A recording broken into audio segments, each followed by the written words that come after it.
काफी ज्यादा डरावनी और भूतिया हवेली होती है, जिसके चारों तरफ धुआं धुआं और अंधेरा होता है। और उस हवेली के अंदर एक बिल्लू नाम का शरारती भूत रहता है, जो कि सबको डरा सकता है लेकिन कुछ कर नहीं सकता। उसी गांव में एक घर में दो भाई बहन बड़ी खुशी से रहते हैं। भाई का नाम दीपक और बहन का नाम बबली होता है। एक दिन दीपक अपने छोटे से भूतिया खिलौने से खेल रहा होता है, पर उसे देखकर बबली बहुत ज्यादा डर रही होती है।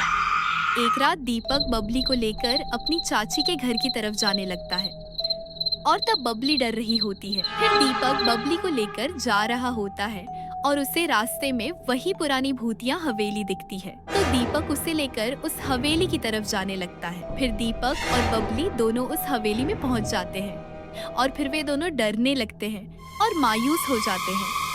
थोड़ी देर में उनके सामने वही भूत आ जाता है और कहता है, अरे ओ बच्चों, तुम यहाँ क्यों आए हो? चले जाओ यहाँ से। फिर वह भूत बबली और दीपक को डराने लगता है। डर कर दीपक बबली के पीछे छुप जाता है। भूत उन दोनों को पकड़ने के लिए उनके पीछे दौड़ने लगता है और बबली दीपक बहुत तेजी से दौड़ने लगते हैं। फिर भूत उन दोनों को पकड़ लेता है और डराने के लिए एक और बच्चे को उनके बाजू में रस्सी से बांध देता है। उसके बाद भूत उन्हें छोड़ देता है और अचानक चॉकलेट की बारिश करने लगता है। फिर वह एक बच्चे का रूप ले लेता है। कुछ देर बाद वह वापस अपने भूत वाले रूप में आ जाता है। दीपक और बबली चॉकलेट खाने लगते हैं और दोनों काफी खुश होते हैं। लेकिन चॉकलेट खाने के बाद बबली रोने लगती है और कहती है, मुझे अपने घर जाना है दीपक, मुझे घर जाना है। उसकी बात सुनकर भूत फिर से खिलौनों की बारिश करता है। चारों तरफ छोटे मोटे खिलौने बिखरे होते हैं। दीपक एक गाड़ी में बैठकर खेलने लगता है और बबली एक भालू को अपने हाथ में लेकर खेलने लगती है।